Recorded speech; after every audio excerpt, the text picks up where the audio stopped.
पहला थिस्सलुनीकियों, एक कलीसिया जो मसीह के दूसरे आगमन के लिए तैयार है। इसमें हम देखेंगे सच्चा मन फिराव और विश्वास, प्रभु की सेवा करने में पौलुस का उदाहरण, मानवीय संबंधों में प्रेम, मसीह का बादलों में वापस आना, अंतिम निर्देश। बाइबल में पौलुस की पत्रियां हालांकि रोमियो से शुरू होकर तीतुस पर खत्म हो जाती है, लेकिन जहां तक हमारी जानकारी है वे इस क्रम में नहीं लिखी गई है। कुछ पत्रियों में उनके लिखे जाने के समय काल के कुछ संकेत मिलते हैं। पौलुस का मन फिराव शायद यीशु की मृत्यु और जी उठने के 6 साल बाद हुआ था। पहला थिस्सलुनीकियों शायद पौलुस की पहली पत्री थी जो उसके मन फिराव के 15 साल बाद और उसकी पहली मिशनरी यात्रा के शुरू होने के बाद लिखी गई थी। प्रेरितों अध्याय 13। जिस क्रम में पौलुस ने उसकी पत्रियां लिखी थी उसकी ज्यादा संभावना यह है पहला और दूसरा थिस्सलुनीकियों, गलातियों, पहला और दूसरा कुरिन्थियों, रोमियो, इफिसियों, कुलुसियों, फिलेमोन, फिलिपियो, इनमें अंतिम 4 पत्रियां बंदी गृह में से लिखी गई थी। पहला तीमुथियुस, तीतुस और दूसरा तीमुथियुस। ये एक दिलचस्प बात है कि पौलुस द्वारा लिखी गई पहली ही पत्री मसीह के दूसरे आगमन के बारे में है। पत्री की विषय वस्तु है मसीह के दूसरे आगमन के लिए तैयार रहना। थिस्सलुनीकियों की कलीसिया सताव सह रही कलीसिया थी और यहाँ आने से पहले पौलुस को स्वयं फिलिप्पुस में सताव सहना पड़ा था, जिससे कि वह इन लोगों की सेवा करने के लिए तैयार हो सके। परमेश्वर के सच्चे सेवक दूसरे लोगों के लिए छोटे अग्रदूत बनाए जाते हैं। अगर आप स्वयं पहले कभी सताए नहीं गए हैं तो आप एक सताव सह रही कलीसिया को प्रोत्साहित नहीं कर सकते। परमेश्वर जानता था कि थिस्सलुनीकियों की कलीसिया को बहुत सताव सहना पड़ेगा, इसलिए पौलुस को थिस्सलुनीकिया भेजने से पहले उसने उसे फिलिप्पी में पीटने और कारागार में डाले जाने की अनुमति दी थी। प्रेरितों 16वां अध्याय 22 से 24। इस प्रकार पौलुस उनके बीच में सताव सहने के एक ताजे अनुभव के साथ पहुंचा था। बाद में जब थिस्सलुनीकिया की कलीसिया को सताव सहना पड़ा तब उन्हें यह समझ आया कि पौलुस, जिसने उन्हें सुसमाचार सुनाया और उनके बीच कलीसिया स्थापित की थी, स्वयं सतावों में से गुजरा हुआ व्यक्ति था। लोगों के एक समूह की सेवकाई के लिए हमें तैयार करने के लिए परमेश्वर हमें उन्हीं पीड़ाओं के अनुभव में से लेकर गुजरता है जिसमें से वे लोग भी गुजरने वाले होते हैं। सिर्फ एक ऐसा प्रचारक ही शक्तिशाली तरीके से सेवकाई कर सकेगा, वह सिर्फ परिकल्पनाओं का ही सहारा नहीं लेगा। इसलिए परमेश्वर आपको जिन बातों में से लेकर गुजरता है वह असल में आपकी भावी सेवकाई की तैयारी होती है। सच्चा मन फिराव और विश्वास। पौलुस पहले विश्वास, प्रेम और आशा की बात करता है। तुम्हारे विश्वास के काम, प्रेम का परिश्रम, आशा की दृढ़ता 1:3 और अध्याय 1 के अंतिम पदों में वह सच्चे मन फिराव की बात करता है। यहाँ हम नए नियम में दी गई मन फिराव की सबसे स्पष्ट व्याख्या पाते हैं। मूर्तियों को छोड़कर परमेश्वर की ओर फिरना 1:9। हमारी सारी मूर्तियों के मुखों की ओर से अपना मुख परमेश्वर की ओर फिराना होता है। जब आप पाप में जीवन व्यतीत करते हैं तो आप अपनी मूर्तियों के सम्मुख होते हैं और आपकी पीठ परमेश्वर की ओर होती है। आपकी मूर्ति आपका धन, आपका काम धंधा, आपकी महत्वाकांक्षा, कोई पापमय भोग विलास, आपके प्रेमिका या आप स्वयं हो सकते हैं। वे प्रत्यक्ष मूर्तियां भी हो सकती है। मूर्तियां बहुत तरह की होती है। मन फिराव उन सब की तरफ से 180 अंश परमेश्वर की ओर घूम जाना होता है कि आपकी सारी मूर्तियां फिर आपकी पीठ के पीछे हो जाए। अगर आपने ऐसी सब मूर्तियों की ओर अपनी पीठ नहीं फेरी है तो आपने असल में मन नहीं फिराया है। बहुत से मसीह उनके जीवन में मूर्तियों के रहते हुए भी परमेश्वर के सम्मुख आने की कोशिश करते हैं। उनके सारी महत्वाकांक्षाएं और दिलचस्पियां संसार में होती है, लेकिन वे फिर भी ये कल्पना करते हैं कि वे नया जन्म पाए हुए विश्वासी हैं। ऐसे मसीही जगत में सबसे ज्यादा अप्रसन्न व्यक्ति होते हैं। वे लोग जो पूरी तरह अपनी मूर्तियों, भोग विलास और धन के लिए जीते हैं, ऐसे मसीहों से ज्यादा प्रसन्न रहते हैं। लेकिन पूरी तरह परमेश्वर के लिए जीने वाले लोग ही सबसे ज्यादा प्रसन्न रह सकते हैं। सबसे ज्यादा बुरी हालत ऐसे लोगों की होती है जो परमेश्वर और संसार दोनों के लिए जीने की कोशिश करते हैं। यह अपने पांव ऐसी दो नाव में रखने जैसा है जो विपरीत दिशाओं में जा रही है। आप नदी के बीच में गिर जाएंगे। मसीहों को उनकी ज्यादातर मुश्किलों का सामना इसलिए करना पड़ता है क्योंकि उन्होंने अपने जीवन में मन फिराव की सही बुनियाद नहीं डाली है। आपके जीवन में जो कुछ भी परमेश्वर की जगह ले लेता है वह मूर्ति है।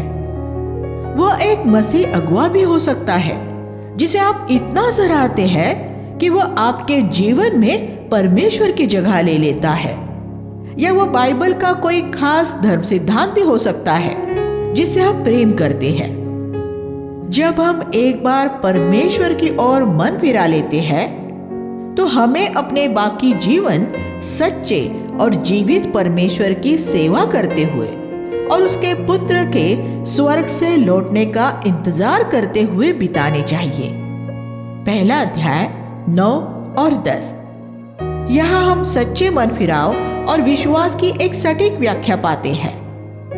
जिस मसीह व्यक्ति ने इस तरह मन फिराया है, सिर्फ उसकी बुनियाद ही एक मजबूत बुनियाद है और पृथ्वी पर बाकी सब बातों को उनकी सही जगह पर रख दिया है और वह पूरी तरह परमेश्वर की ओर फिर गया है।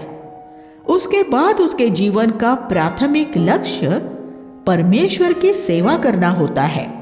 वह किसी सांसारिक काम धंधे में लिप्त हो सकता है, लेकिन उसका पहला लक्ष्य परमेश्वर की सेवा करना होता है। वह परमेश्वर की सेवा करते हुए मसीह के स्वर्ग से लौटने की अपेक्षा करता है। जब यीशु आएगा तो वह हमें आने वाले प्रकोप से बचाएगा। 1:10। हर एक मसीह के लिए यह जांच परख लेना अच्छा है कि उसका अनुभव पहला अध्याय 9-10 के अनुरूप है या नहीं। प्रभु की सेवा करने में पौलुस का उदाहरण। अध्याय 2 में पौलुस उन्हें याद दिलाता है कि थिस्सलुनीकिया पहुंचने से पहले उसने फिलिप्पी में बहुत सताव सहा था और उसके साथ बड़ा दुर्व्यवहार हुआ था। थिस्सलुनीकिया के लोगों को यह याद था कि पौलुस ने बड़े विरोध का सामना करते हुए भी उनके बीच में कितने साहस से प्रचार किया था। इस तरह पौलुस थिस्सलुनीकियों के मसीहों के लिए एक ऐसा उदाहरण था जो सुसमाचार की खातिर सताव सहने से नहीं डरता था। पौलुस फिर अपनी सेवकाई के बारे में कुछ ऐसी बात कहता है जिस पर हम सबको ध्यान देने की जरूरत है। हम मनुष्यों को नहीं, लेकिन हृदयों के जांचने वाले परमेश्वर को प्रसन्न करने के लिए प्रचार करते हैं। 2:4। वे सभी लोग जो प्रचार करते हैं और शिक्षा देते हैं, उनकी यही साक्षी होनी चाहिए कि वे अपने श्रोताओं को नहीं, लेकिन सिर्फ परमेश्वर को प्रसन्न करना चाहते हैं। परमेश्वर निरंतर प्रचार करने वालों के हृदयों को ये देखने के लिए जांचता रहता है कि वे सिर्फ उसे प्रसन्न करना चाहते हैं। गलातियों के मसीहों को लिखते समय भी पौलुस ने इस बात पर जोर दिया था। पौलुस अक्सर इस बात पर जोर देता था कि उसने कभी मनुष्यों को प्रसन्न करना नहीं चाहा था। मनुष्य का आदर पाने की इच्छा एक ऐसा पाप है जिसे मसीह जगत में सही तरह समझा नहीं गया है। दूसरे पाप आसानी से पहचान लिए जाते हैं, लेकिन ये नहीं। मनुष्य का आदर पाने की लालसा करना एक बहुत गंभीर पाप है। ऐसा व्यक्ति कभी मसीह का दास नहीं हो सकता। गलातियों 1:10। पौलुस 2:5 में कहता है कि उसने अपने प्रचार में कभी किसी की चापलूसी नहीं की थी। उसने मंडली में हाजिर धनवान लोगों को प्रसन्न करने के लिए कभी कुछ नहीं कहा। ऐसा उसने अपने निजी बातचीत में भी कभी नहीं किया था। बहुत से प्रचारक धनवान और प्रभावशाली लोगों से कुछ लाभ प्राप्त करने के लिए उनकी चापलूसी करते हैं, लेकिन परमेश्वर का एक सच्चा सेवक कभी किसी की चापलूसी नहीं करेगा। पौलुस आगे कहता है कि उसने धन अर्जित करने के लिए कभी प्रचार नहीं किया। 2:5। बहुत से प्रचारक ये जानते हैं कि उनके क्या बोलने से लोग ज्यादा दान देंगे, लेकिन अगर वे उस सत्य का प्रचार करेंगे जो परमेश्वर उनसे चाहता है, तो ज्यादातर कलीसियाएं उन्हें अस्वीकार कर देंगी। ज्यादातर प्रचारक ये चाहते हैं कि उन्हें बड़ी और धनवान कलीसियाओं में फिर से आमंत्रित किया जाए, इसलिए वे वही बोलते हैं जो लोग सुनना चाहते हैं। पौलुस ने अपने प्रचार में मनुष्यों से प्रशंसा न चाही थी। 2:6। और न ही उसने लोगों पर अपना अधिकार जताया था, हालांकि प्रेरित होते हुए वह ऐसा कर सकता था। यहाँ ऐसे काफी पद हैं जो हमें ये सिखाते हैं कि हमें प्रभु की सेवा कैसे करनी है। वे सभी लोग जो प्रभु की सेवा करते हैं, उन्हें पवित्र शास्त्र के इस भाग पर मनन करना चाहिए। कोई चापलूसी नहीं थी, धन की लालसा नहीं थी, मनुष्यों का आदर सम्मान पाने की इच्छा नहीं थी और अपना अधिकार जताना नहीं था। इस नकारात्मकता के अलावा पौलुस कुछ सकारात्मक बातें भी बताता है, जैसे कि उसने उनके बीच कैसे सेवकाई की थी। सबसे पहले तो उसने उनके बीच ऐसी सेवा की थी जैसे एक दूध पिलाने वाली माँ कोमलता से अपने बच्चे का लालन पालन करती है। 2:7। दूसरी बात वो कहता है, तुम हमारे लिए अत्यंत प्रिय हो गए थे। 2:8। एक मनुष्य लोगों से परमेश्वर का वचन तब तक बोलने लायक नहीं होता जब तक उसके अंदर उन लोगों के लिए जिनसे वह बात करता है बड़ा प्रेम नहीं होता। अगर आपके अंदर लोगों के लिए सच्चा प्रेम नहीं है, तो उनके बीच प्रचार करने की बात भूल जाइए और जाकर कुछ और कीजिए। तीसरी बात वो ये कहता है, हम तुम्हें केवल परमेश्वर का सुसमाचार ही सुनाना नहीं चाहते थे, बल्कि तुम्हारे लिए अपनी जान भी देना चाहते थे। 2:8। हमारे लिए ये कितना चुनौतीपूर्ण उदाहरण है। वे उनको सिर्फ एक संदेश ही नहीं देना चाहते थे, उनकी सेवा में वे उनके लिए अपने जीव उंडेल देना चाहते थे। चौथी बात वह कहता है, उसने कैसे दिन रात काम धंधा करके परिश्रम किया कि वह उनमें से किसी पर बोझ न बने। 2:9। परमेश्वर के सेवक को एक कठोर परिश्रम करने वाला व्यक्ति होना चाहिए। हमारे देश में बहुत से पूर्णकालिक मसीही सेवक कोई ज्यादा मेहनत नहीं करते। वे शाम को यहाँ वहाँ कुछ सभाओं में चले जाते हैं, लेकिन अपना ज्यादातर पूरा दिन यूं ही बर्बाद कर देते हैं। वे असल में पूर्णकालिक सेवक नहीं है, वे सिर्फ संध्याकालिक सेवक हैं। भारत में असली पूर्णकालिक सेवक वे हैं जो पूरे सप्ताह दिन में कोई दूसरा काम धंधा करते हैं और शाम को और रविवार को प्रभु का काम करते हैं। पौलुस के पास जब समय होता था तब वह देर रात तक तंबू बनाने का काम करता था। इस तरह वह किसी पर बोझ न बनकर अपनी रोटी खुद कमाता था। पौलुस फिर आगे कहता है कि उसने थिस्सलुनीकिया के विश्वासियों के प्रति पवित्रता, धार्मिकता और निर्दोषता का व्यवहार किया था। 2:10। पौलुस जहां भी गया वो ये कह सका, सिर्फ मेरा संदेश ही नहीं लेकिन मेरी जीवन शैली सुसमाचार प्रदर्शित करती है। भारत में ऐसे मसीहों की कितनी जरूरत है जो ये कह सके। 2:11 में पौलुस कहता है, कि उसने विश्वासियों को एक पिता की तरह डांटा, उत्साहित किया और समझाया था। परमेश्वर का एक सच्चा सेवक एक माँ और बाप दोनों होता है। एक माँ के रूप में वह विश्वासियों के साथ कोमलता का व्यवहार करता है और पिता के रूप में वह उन्हें सलाह देता है और जब जरूरी होता है तब अनुशासित भी करता है। ये दोनों गुण परमेश्वर के हर एक सेवक और कलीसिया के हर एक प्राचीन में पाए जाने चाहिए। जो भी परमेश्वर का सेवक होना चाहता है और अपनी सेवा में प्रभावी होना चाहता है, तो मैं उसे दूसरा अध्याय 4 से 11 पढ़ने और उस पर बहुत चिंतन मनन करने के लिए उत्साहित करना चाहूंगा। 2:18 में पौलुस कहता है, मैं तुम्हारे पास आना चाहता था, लेकिन शैतान मुझे रोकता रहा। यह सच है कि शैतान सूली पर हराया गया है। उसके सारे अस्त्र शस्त्र उससे ले लिए गए हैं और उसका अब हम पर कोई जोर नहीं चल सकता।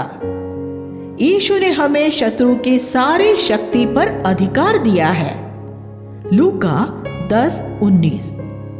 पौलुस एक ऐसा सेवक था जो पूरे हृदय से परमेश्वर की सेवा में अर्पित था, लेकिन वह कहता है कि शैतान फिर भी किसी खास मौके पर उसके रास्ते में रुकावट डाल देता था। वह थिस्सलुनीकिया जाना चाहता था, लेकिन शैतान उसे रोकता रहा था। 2 कुरिन्थियों के अध्याय 12 से हम जानते हैं कि परमेश्वर ने शैतान के एक दूत को यह अनुमति दे रखी थी कि वह पौलुस को लगातार सताता रहे। पौलुस क्योंकि एक ऐसा सेवक था जो परमेश्वर की पूरे हृदय से सेवा करता था, इसलिए शैतान उसे लगातार परेशान करता रहता था। शैतान दूसरे मसीहों के पीछे तो उसकी छोटी कम शक्तिशाली दुष्टात्माओं को भेज रहा होगा, लेकिन पौलुस के पीछे वह स्वयं लगा हुआ था। इसलिए मेरा ख्याल है कि शैतान आज भी जगत में जिसे परमेश्वर के पूरे हृदय से समर्पित सेवक के रूप में जानेगा, वह उसके पीछे लगेगा। दुष्टात्माओं की शक्ति के विभिन्न स्तर होते हैं। बाइबल दुष्टता की प्रधानताओं और अधिकारियों की बात करती है। इफिसियों 6:12। शक्तिशाली दुष्टात्माएं पूरे हृदय से समर्पित मसीहों के पीछे लगती है और छोटी दुष्टात्माएं उनके पीछे लगती है जो पूरे हृदय से समर्पित नहीं है। शैतान घमंडी और धन के प्रेमी मसीह सेवकों पर बिल्कुल ध्यान नहीं देता, क्योंकि वह जानता है कि वे उसके राज के लिए कोई खतरा नहीं है। वह जानता है कि वे अपना नाश करने के साथ साथ दूसरों का भी नाश करेंगे।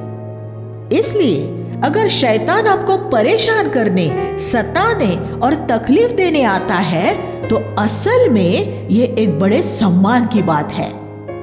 इसका मतलब यह है कि वह आपको उसके राज्य के लिए एक खतरा मानता है। शैतान ने पौलुस को थिस्सलुनीकिया जाने से रोका, लेकिन परमेश्वर ने इस बात को अपनी इच्छा पूरी करने के लिए इस्तेमाल कर दिया। बिल्कुल वैसे ही जैसे उसने पौलुस के कांटे को उसे नम्र और दीन बनाए रखने के लिए इस्तेमाल किया था। जब पौलुस थिस्सलुनीकिया नहीं जा सका, तो उसने वहां तीमुथियुस को भेज दिया। 3:2। वहां जाकर तीमुथियुस को वह अनुभव मिला जो सेवकाई के लिए जरूरी होता है और उससे वह परिपक्व हुआ। कभी कभी एक वरिष्ठ सेवक अगर कहीं नहीं जा पाता, तो वो एक भली बात हो सकती है, क्योंकि फिर एक छोटा सेवक वहां जाकर कुछ अनुभव पा सकता है। तो परमेश्वर ने यहां भी शैतान की बाजी को उसी तरह उलट दिया जैसा वो हमेशा करता है। हमारी सेवकाई में अगर हम परमेश्वर की इच्छा में रहेंगे, तो शैतान द्वारा किया गया कोई भी काम हमारी सेवकाई में रुकावट पैदा नहीं कर सकता। पौलुस को परमेश्वर की सेवकाई में बड़ा आनंद मिलता था। 2 अध्याय 19 से 3 अध्याय 9 के बीच आनंद की अनेक अभिव्यक्तियां हैं। वो कहता है, मेरा सबसे बड़ा आनंद उन सभी मसीहों में है जो थिस्सलुनीकियों में रहते हैं। 3:9। अगर परमेश्वर के एक सेवक को उन लोगों में से आनंद नहीं मिलता जिनकी वो सेवा करता है, तो उसमें कुछ बड़ी कमी है। मानवीय संबंधों में प्रेम। 3 अध्याय 12-13 में हम ये पढ़ते हैं कि हमें एक सच्ची पवित्रता वाला हृदय कैसे प्राप्त हो सकता है। यह पौलुस कहता है, तुम एक दूसरे के लिए और सब मनुष्यों के लिए प्रेम में उन्नति करते और बढ़ते जाओ, क्योंकि प्रभु इसी तरह तुम्हें पवित्रता में निर्दोष ठहराएगा। तो असली पवित्रता एक दूसरे के लिए प्रेम में बढ़ते रहना है। हम सिर्फ तभी पवित्रता में निर्दोष ठहराए जा सकते हैं जब हम एक दूसरे से प्रेम करेंगे। ये बात उन लोगों की गलत सोच को सही करने के लिए बहुत महत्वपूर्ण है जो ये कल्पना करते हैं कि पवित्रता का संबंध सिर्फ गंदे विचारों से पीछे छुड़ा लेना और शालीनता से कपड़े पहनना है। बहुत लोग जिनमें ये अच्छे गुण हैं, अपने आचरण में पूरे स्वार्थी हो सकते हैं। उनकी दिलचस्पी सिर्फ उनकी अपनी भीतरी पवित्रता में होती है, लेकिन उन्हें दूसरों की जरूरतों और मुश्किलों की ज्यादा चिंता नहीं होती। वे दूसरों के लिए अपने प्रेम में नहीं बढ़ रहे हैं। ऐसे लोग पवित्र नहीं हैं, वे फरीसी हैं। हमें पवित्रता में निर्दोष ठहराने का परमेश्वर का तरीका यह है कि वह हमारे हृदयों में दूसरों के लिए ज्यादा से ज्यादा प्रेम भरता रहेगा। ऐसी पवित्रता जिसमें दूसरों के लिए एक उत्साह भरा प्रेम नहीं है, वह एक नकली पवित्रता है। सच्ची पवित्रता परमेश्वर के लिए उत्साह भरा प्रेम, हमारे साथी विश्वासियों के लिए उत्साह भरा प्रेम और सभी मनुष्यों के लिए उत्साह भरा प्रेम है।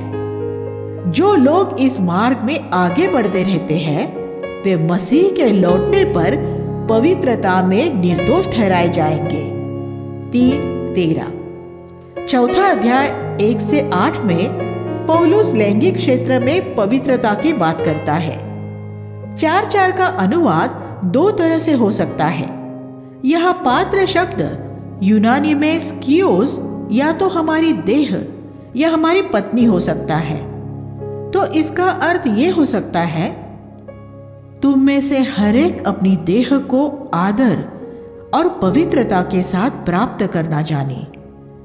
हमें अपनी देह को शुद्ध और पवित्र बनाए रखना सीखना चाहिए, क्योंकि परमेश्वर की इच्छा यही है कि हम पवित्र बने। 4:3।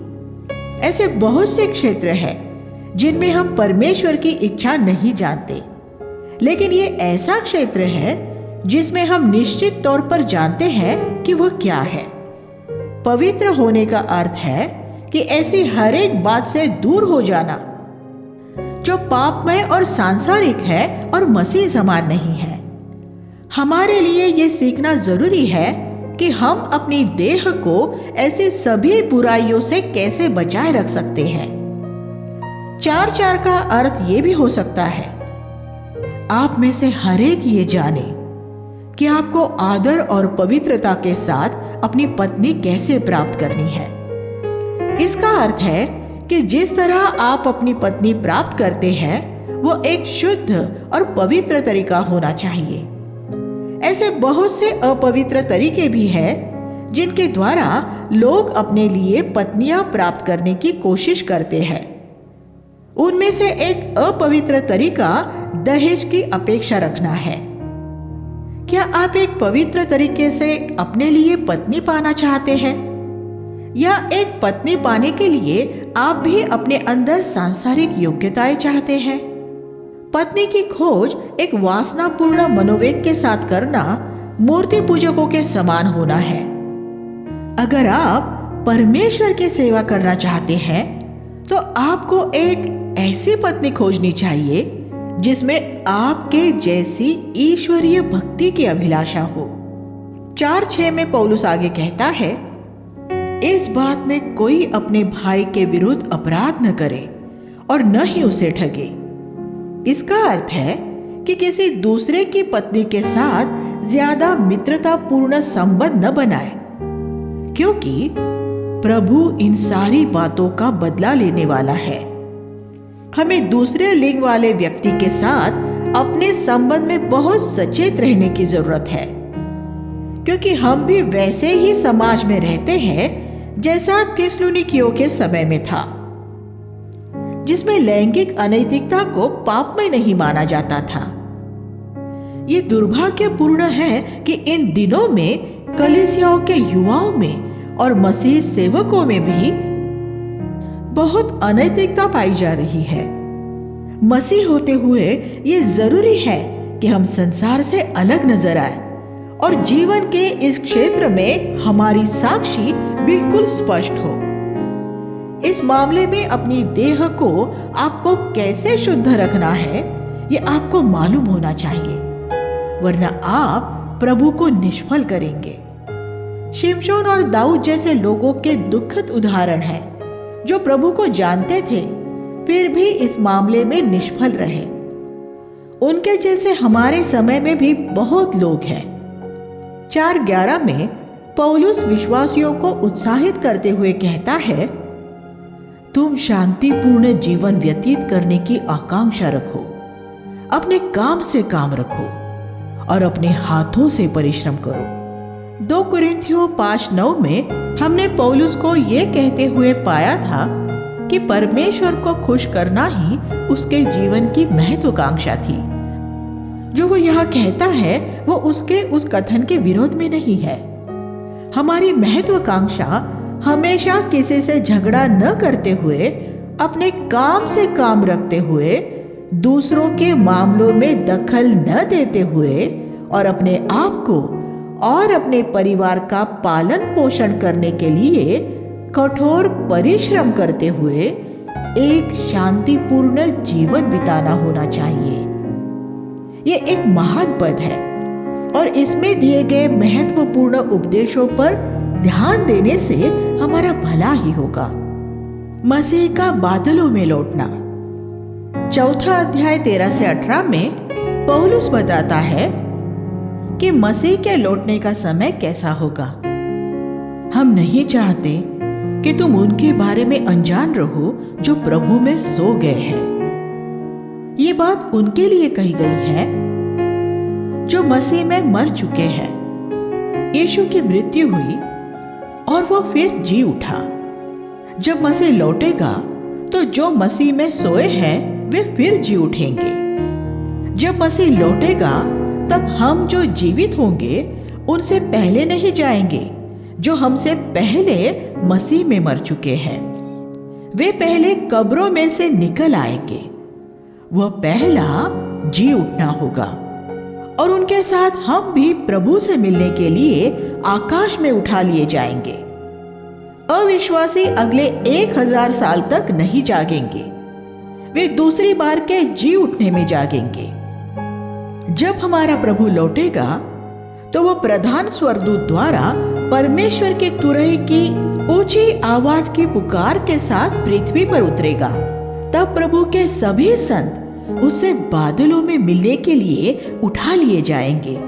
यीशु ने जब अपने शिष्यों से उसके लौटने के बारे में बात की तब उसने भी इन्हीं बातों के बारे में बताया था। इसलिए अगर कोई तुमसे कहे वो यहाँ है या वो वहां है या वह गुप्त रूप में आने वाला है तो उनका विश्वास न करना। मत्ती 24:26। वह असल में यही कह रहा था कि उसका आना गुप्त रूप में नहीं होगा, जैसा कि आज बहुत लोग विश्वास करते हैं। उसका आना बिजली की चमक की तरह होगा, जो पूर्व से पश्चिम तक चमकती है। हर आंख उसे देखेगी। मसीह का आना कब होगा?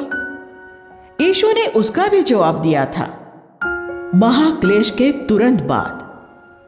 मत्ती 24:29। बहुत लोगों का यह विश्वास है कि मसीह अपने संतों को महाक्लेश से पहले उठा लेगा। लेकिन बाइबल में कहीं एक पद भी ऐसा नहीं है जो ये सिखाता हो। ये मनुष्यों का अपना धर्म सिद्धांत है। स्वयं यीशु ने यह सिखाया था कि उसका आना महाक्लेश के बाद होगा। जिन घटनाओं का यहाँ 4 अध्याय 16-17 में उल्लेख किया गया है वे बिल्कुल वही है जिनका यीशु ने मत्ती 24:30-31 में बयान किया था। यीशु का तुरही की ऊंची आवाज के साथ स्वर्गदूतों के संग बादलों में प्रकट होना और उसके संतों का उससे मिलने के लिए आकाश में उठाया जाना। 5:2 में हम पढ़ते हैं, जैसे रात में चोर आता है वैसे ही प्रभु के दिन का आना होगा। एक चोर अपने आने का ऐलान नहीं करता बल्कि अचानक आता है। इसलिए जब प्रभु लौटेगा तब हर एक विश्वासी चकित रह जाएगा। लेकिन हम जो ज्योति की संतान है प्रभु के आने की बाट जो रहे हैं। 5वां अध्याय 4 और 5। हम अंधकार में नहीं रहते, इसलिए हमें आत्मिक रूप में सोए हुए नहीं बल्कि जागते रहना है। 5:6। हम ये कैसे जान सकते हैं कि हम सोए हुए हैं या जाग रहे हैं? जब एक व्यक्ति सो रहा होता है तो उसके कक्ष में मौजूद सभी असली वस्तुएं अदृश्य हो जाती हैं और जो वस्तुएं असली नहीं होती वे उसके सपनों में असली लगने लगती है। इसी तरह जब एक विश्वासी आत्मिक रूप में सोया हुआ होता है तब उसे अनंत की असली बातें वास्तविक नहीं लगती, लेकिन संसार की नकली बातें जो मिट जाने वाली है असली लगने लगती है। स्वर्ग और अनंत की तुलना में ये सारा संसार एक अवास्तविक सपने की तरह ही है। स्वर्ग की बातें वास्तव में अनंत की बातें हैं। जो विश्वासी सोए हुए हैं उनके लिए प्रभु का आना वास्तव में रात में आने वाले एक चोर की तरह ही होगा। पौलुस कहता है कि हम उस दिन का और प्रभु के आने का उत्सुकता से इंतजार कर रहे हैं। हमारे आसपास के लोग ये कल्पना कर रहे होंगे कि सब शांतिपूर्ण और सुरक्षित है। 5:3। यीशु ने भी अंतिम दिनों के बारे में बात करते हुए इसी अभिव्यक्ति का उपयोग किया था। मत्ती 24:8। हर एक स्त्री ये जानती है कि एक संतान को जन्म देने से पहले उसे कई घंटों की प्रसव पीड़ा में से गुजरना पड़ता है। कुछ माताएं कहती हैं कि वो पीड़ा उन्हें मृत्यु की पीड़ा जैसी महसूस होती है। इसके बाद ही एक बच्चे का जन्म होता है। ये महाक्लेश के उस पीड़ादायक समयकाल का चित्र है जो मसीह के आने से पहले होगा। इन प्रसव पीड़ाओं के बिना किसी बच्चे का जन्म नहीं होता और प्रभु का आना इस पीड़ादायक महाक्लेश से पहले नहीं होगा। हम उस समय काल से भयभीत नहीं है। अगर उस समय में प्रभु हमें यहाँ उसका साक्षी होने की और सुसमाचार की खातिर अपने जीवन की भेंट चढ़ाने की अनुमति देता है तो वह हमारे लिए बड़े गौरव की बात होगी। अंतिम प्रबोधन 5:12 में हमसे कहा गया है, हम उनका आदर करें जो हमारे बीच कठिन परिश्रम करते हैं, खास तौर पर वे जो हमें शिक्षा देते हैं, जो प्राचीनों के रूप में हमारी देखभाल करते हैं और हमें परमेश्वर के वचन की शिक्षा देते हैं। हमें उनका बड़ा आदर करना चाहिए और इस भलाई के लिए अपनी सराहना व्यक्त करनी चाहिए।